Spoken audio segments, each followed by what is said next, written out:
Le métier de traiteur est en pleine évolution, ça c'est sûr. Pour que l'on puisse faire un état des lieux précis de cette profession, eh bien nous allons nous installer avec mes invités du jour. Alors, nous allons recevoir Henri de Bosson, c'est bien ça, soyez le bienvenu. Je vous invite à me rejoindre. Vous êtes le directeur commercial de Coupe Pat. Absolument. Merci. Asseyez-vous, merci beaucoup. Éric Martin, c'est bien ça, responsable commercial Valrhona France, soyez le bienvenu. Merci. Asseyez-vous, messieurs. Alors, d'abord, puisqu'on est dans le sujet de l'European Catering Cup, de cette compétition qui concerne les traiteurs, félicitons quand même notre équipe française. Bien sûr, qui est arrivée deuxième. Oui. L'Italie, troisième et première l'Espagne. L'Espagne, absolument. Comme, on rappelle quand même que c'est 10 nationalités qui ont relevé ce défi. Alors, Joël Mauvigné, malheureusement, ne peut pas être avec nous aujourd'hui. Il a eu un souci ce matin. Oui, absolument. On lui souhaite prompt rétablissement parce que c'est le président émérite. C'est dommage parce qu'il était très en forme hier. Oui. On a fini la soirée de gala avec beaucoup d'énergie comme d'habitude. Oui. Donc c'est vrai qu'on lui souhaite vraiment de repartir du bon pied. Voilà, vous le soulignez, président de la Confédération nationale des charcutiers traiteurs. Voilà. Alors vous allez peut-être pouvoir m'aider à faire ce débat. À quoi ressemble selon vous le traiteur de demain aujourd'hui? Est-ce que vous pouvez répondre à cette question? Oui, en fait, le traiteur de demain, le traiteur organisateur de réception. Oui. Parce qu'en fait, c'est bien ça dont il s'agit. Oui. C'est un métier, alors déjà, c'est un métier de passion.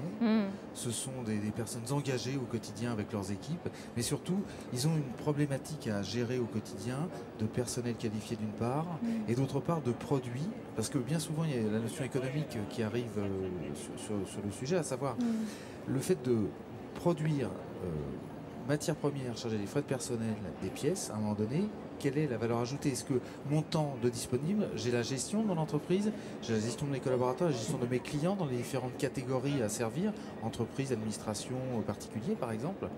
Et de cette nature, ça me donne des plateaux repas qui sont très tendance, donc ils doivent faire face à cela. Et une demande croissante, gestion de pics et creux d'activité, parce qu'il y a ça aussi à gérer, et comment le gérer. Alors après, nos sociétés respectives, je laisserai mon confrère en parler aussi, doivent gérer et apporter des solutions culinaires, de qualité, de régularité auprès d'eux. Parce que nous, en fait, on doit rester à notre place, à savoir proposer des produits sûrs et de bon goût, mais rester derrière, parce que c'est leur travail qui est mis en avant. Par le nôtre, nous, on apporte des solutions. Absolument. Donc ce sont des pros, qui s'adressent à des pros, mais avec nous, on dit ça chez nous, mon confrère dira pour lui, nous, coup de patte, c'est un coup de main à votre savoir-faire. Voilà. Très bien, c'est une belle définition. Et vous, chez Valrhona, alors, comment vous envisagez les choses? J'ajouterais qu'une des tendances aussi de fond actuellement, c'est par rapport à ce métier de traiteur, c'est aussi la montée en puissance de tout ce qui est sucré. C'est vrai que alors ça, c'est notre domaine, voilà, puisque nous, on est créateurs et fournisseurs de chocolat matière première. Et c'est vrai qu'on sent actuellement qu'il y a beaucoup de demandes là-dessus, puisque c'est un métier complet qui part du salé jusqu'au sucré.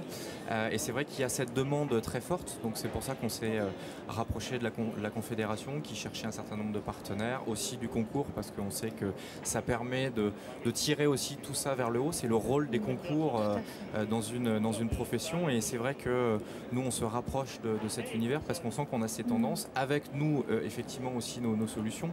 Nous on est résolument orienté sur la matière première, c'est-à-dire l'ingrédient qui derrière va être valorisé, transformé en fonction de la personnalité de chacun, parce que c'est vrai qu'on est bien, et c'est vrai que là on se rejoint, on est bien sur des fournisseurs de matières premières qui sont là pour derrière être au service d'une personne qui va répondre à des consommateurs.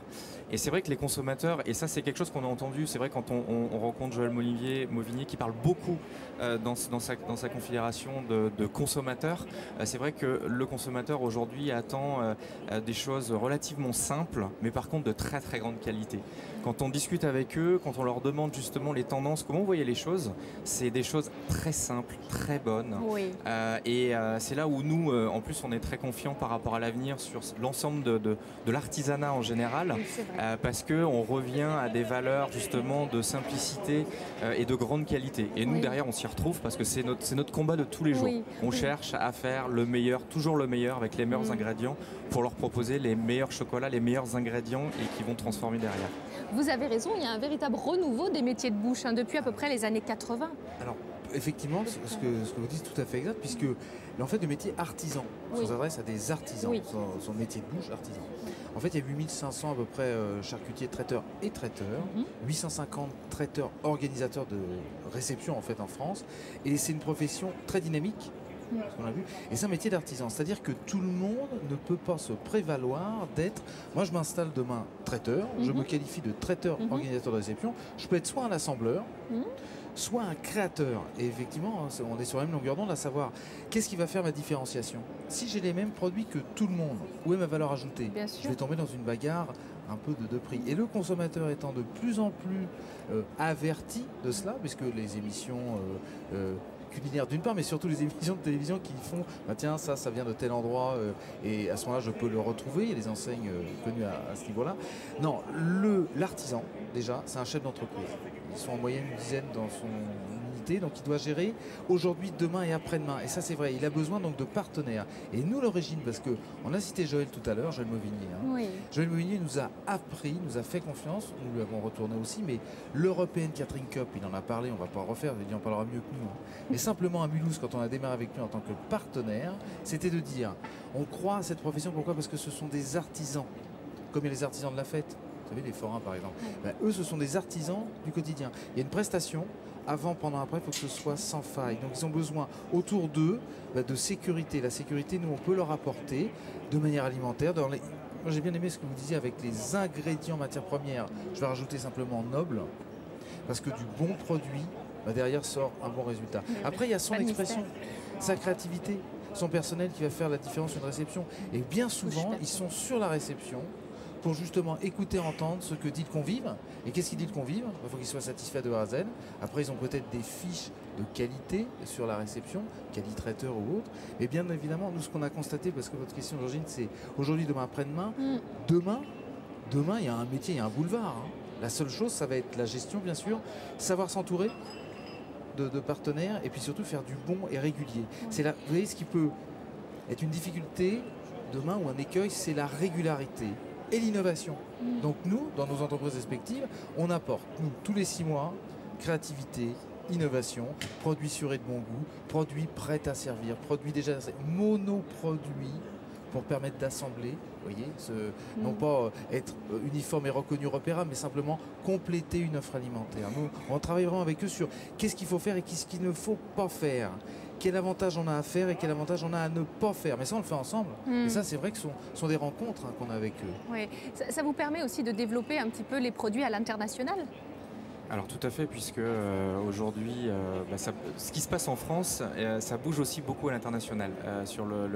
Nous, on le voit, on est dans l'univers du chocolat, on est dans l'univers de l'ingrédient, de la matière première. On voit que ce qui se passe en France, alors qui donne beaucoup le ton, mais on retrouve des tendances cohérentes. Si on parle du sucré et du chocolat, on retrouve la simplicité, on retrouve les goûts, on retrouve la notion d'origine aussi qui est importante. C'est-à-dire le consommateur, il a aussi besoin, et ça c'est une vraie opportunité pour les artisans, il a besoin aujourd'hui de savoir d'où ça vient, comment ça a été fabriqué, et il va vouloir beaucoup en savoir, vraiment beaucoup. Et ça, par rapport justement au marché de masse, c'est une vraie opportunité pour les artisans parce qu'ils vont devoir se découvrir.